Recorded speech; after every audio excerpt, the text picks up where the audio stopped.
Bonjour mesdames et messieurs, comment allez-vous? Bah écoutez, c'est toujours Neptune King of Sea, je viens vous embêter quelque peu, on va discuter pour la 16e fois ensemble. Allez, je vais vous parler de ce qu'on appelle l'héliotrope, la jaspe sanguine. Alors c'est une pierre qui est ainsi, voilà, elle est magnifique, hein, cette petite pierre, voilà, qu'on appelle l'héliotrope, moi je l'ai en pierre roulée, hein, ou jaspe sanguine. Voilà. En fait, c'est une pierre de contrôle, de rétablissement et de courage. Elle correspond au chakra racine, qui est le premier chakra, qui se situe au niveau du périnée. Sur l'échelle de Mohs, elle a une dureté de 6,5 à 7 et une densité de 2,7. Elle a de nombreux vertus et bienfaits, qui sont donc le contrôle sur le plan psycho-émotionnel, offre le courage, inspire la stabilité, aide à la prise de décision, aide à lutter contre la fatigue et la baisse de morale, aide le système cardiaque et circulatoire et renforce le système immunitaire. On peut la trouver dans de nombreux lieux tels que l'Australie, l'Allemagne, le Brésil, la Chine, Chypre, les États-Unis, la Grande-Bretagne, l'Écosse, l'Éthiopie, l'Inde, et en Inde c'est le gisement de Décan. Pour les caractéristiques, son nom vient du grec hélios et des mots hélios et trépini, qui veut dire soleil et tournée, héliotrope. Elle est de la famille des quartz microcristallins. Elle est composée de dioxyde de silicium, SiO2. Sa couleur est vert sombre piqueté de rouge. Elle est essentiellement composée de verre et de petits points rouges. Elle est composée de plasma, à ne pas confondre avec la jaspe verte, qui contient un mélange de quartz détritique contenant de la chlorite et où l'on reconnaît des variantes principalement dues aux minéraux présents qui peuvent contenir des inclusions d'hématite. Les principaux gisements de jaspe sanguine se situent, comme je vous l'ai dit précédemment au-dessus, en Allemagne, en Australie, au Brésil, en Chine, en Inde, et c'est le gisement de Décan, en Éthiopie, aux États-Unis, en Grande-Bretagne, en Écosse, à Chypre et en Chine. L'histoire de la jaspe sanguine ou de l'héliotrope. Alors, elle prend aussi le nom l'héliotrope prend aussi le nom de jaspe sanguine ou pierre de sang. C'est un mélange de calcédoïne cristallisée, de quartz et de fer. Ces diverses appellations lui sont attribuées pour la première fois par Pline l'Ancien, qui la nomma ainsi du fait que lorsque la pierre héliotrope était orientée en direction du soleil et était plongée dans l'eau, il vit les taches et plaques de sang. Ce fut d'ailleurs l'une de ses principales utilisations dans le passé, jusqu'à l'Antiquité, euh, où elle était utilisée.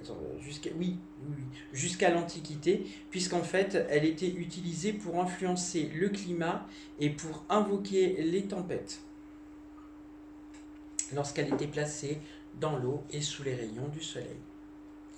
À cette période, l'héliotrope était beaucoup utilisé en joaillerie et notamment pour la glyptique, ce qui servait à faire des entailles, des sceaux, des bases lithiques aussi pour tout ce qui était inscription ésotérique, voire magique, ou encore des sculptures voltives. Plus tard, au Moyen Âge, elle était considérée comme la pierre de sang de Jésus. En fait, les chrétiens portaient leurs croyances et pensaient que si ils portaient cette pierre, elle avait le pouvoir de les rendre invisibles. Quant à eux, d'autres croyants pensaient que le jaspe était disposé au sol lorsque Jésus-Christ fut crucifié sur sa croix. Et c'est de cette manière que le jaspe héliotrope est né. En fait, le sang du Christ serait tombé sur le jaspe et du coup aurait taché le jaspe. Et de ce fait, la légende veut que du coup le jaspe héliotrope serait né de cette rencontre entre le jaspe et le sang du Christ. En ce sens, elle était considérée du coup comme la pierre de tous les maux, et a été communément appelée dans cette région du monde, donc en Palestine, tout ça à l'époque, la pierre du martyr. Le philosophe grec Damigéron, lui, portait quant à lui un pouvoir de résistance contre toute forme de déception. C'est pourquoi il n'était pas rare de la voir représentée dans des scènes de martyrs ou de flagellation.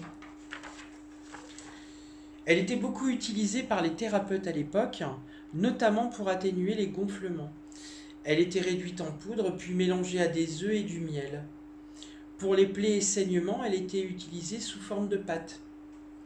Elle était également utilisée pour traiter tout ce qui était morsure de serpent, notamment en fait pour qu'il aspire directement le venin posé sur en étant juste posé sur la plaie, la poudre posée sur la plaie.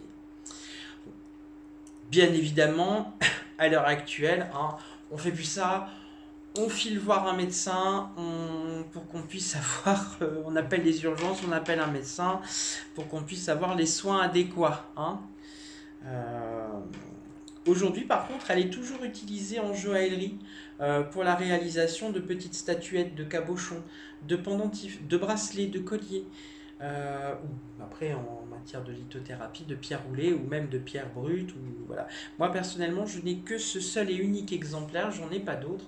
J'essaierai d'en trouver pour pouvoir justement vous apporter toutes les variétés possibles et inimaginables de cette pierre. Également, en fait, nous pouvons en voir également dans la confection et la conception de petits ustensiles. On peut retrouver des objets, par exemple de cuisine ou n'importe quoi, qui sont faits dans cette matière. Les propriétés du jaspe sanguin, enfin de la jaspe sanguine ou de l'héliotrope, donc les propriétés psychiques, elle permet le contrôle sur le plan psycho-émotionnel, elle aide les personnes qui la portent durant les moments les plus difficiles, tels que l'incertitude ou le découragement. Elle offre le courage, elle inspire de façon plus générale à la stabilité. Cette pierre réchauffe le cœur, aiguille dans la prise de décision. Sur le plan énergétique, elle permet de recentrer les corps auriques, donc les auras, elle permet de les recentrer, tout en offrant l'enracinement. Elle offre également la protection contre les entités négatives, de charmantes petites bébêtes qui viennent nous embêter.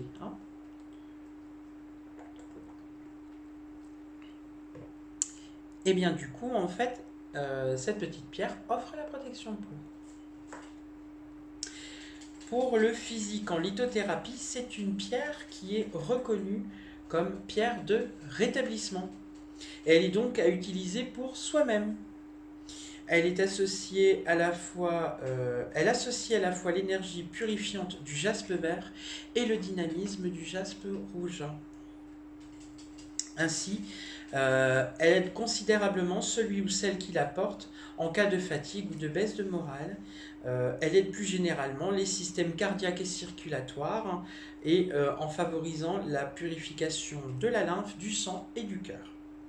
Elle renforce le système immunitaire et elle peut s'avérer très utile en cas de contamination par des virus ou des bactéries. Elle peut avoir un rôle un petit peu plus sympathique comme ça et être très efficace.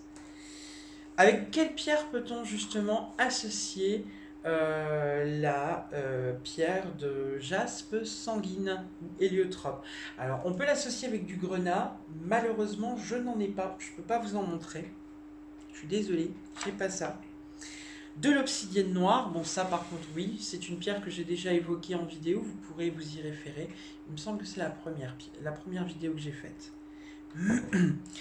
Nous avons également de l'onyx. L'onyx, c'est une pierre que je n'ai pas encore faite. Donc ça, je vous laisse le soin éventuellement, si vous voulez savoir ce que c'est, d'aller rechercher sur Internet ou sinon d'attendre que je fasse la vidéo. Donc voilà. Donc là, pour le coup, je l'ai...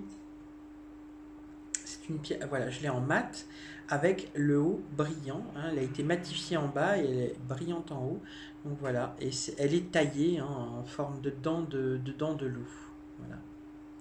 Mais c'est un onyx.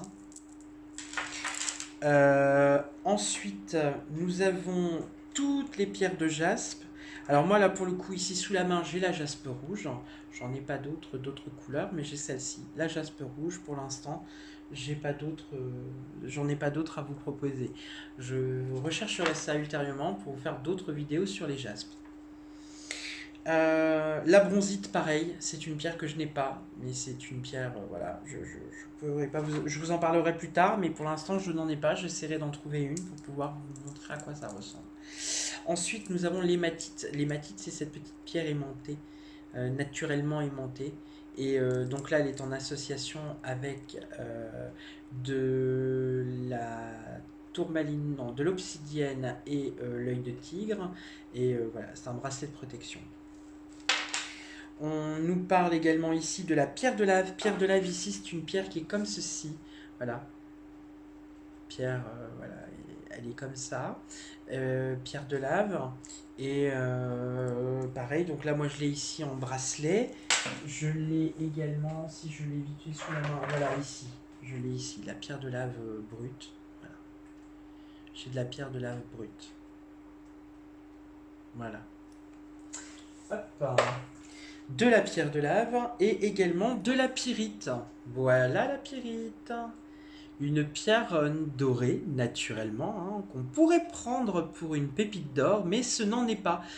Communément, en fait, on l'appelle la pierre des fous, enfin l'or des fous, puisque c'est composé ferrique, hein, y a du zinc, il y a du fer là-dedans, tout ça. Et en fait, quand il y a eu la ruée vers l'or, il y a eu des gars qui ont été là-bas et en fait, ils sont tombés par moments sur des filons de ce qu'on appelle de la pyrite et ils étaient fous heureux d'avoir trouvé de l'or. En fait, ce n'était pas de l'or, c'était de la pyrite. Et du coup, donc, ils ont été... voilà, ce qu'on a appelé l'or des fous. Les gens étaient devenus dingues parce qu'ils trouvaient ça, ils pensaient qu'ils allaient trouver de l'or. Voilà, l'or des fous. Voilà pour toutes les pierres auxquelles on peut associer à l'héliotrope. Comment purifier et recharger votre héliotrope, hein? Donc, elle se nettoie d'abord à l'eau claire et se purifie avec une eau légèrement salée. D'abord un petit rinçage à l'eau claire et ensuite un petit bain dans de l'eau légèrement salée.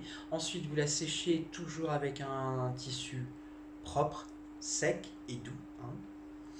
Et par contre, pour la recharger, il suffit de la poser, elle, que quelques heures au soleil, ça lui suffit amplement.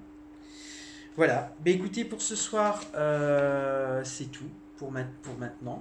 Hein, c'est tout pour le moment, comme dirait la voix. Bah, écoutez, j'espère que cette petite pierre vous aura plu. Si vous avez des questions, n'hésitez pas à mettre les petits commentaires en bas, hein, en dessous, quelles qu'elles soient, quelques remarques qu'elles soient, négatives ou positives. La critique est toujours constructive, donc n'hésitez pas à mettre les commentaires, ça me permettra moi de m'améliorer pour vous apporter du contenu plus précis.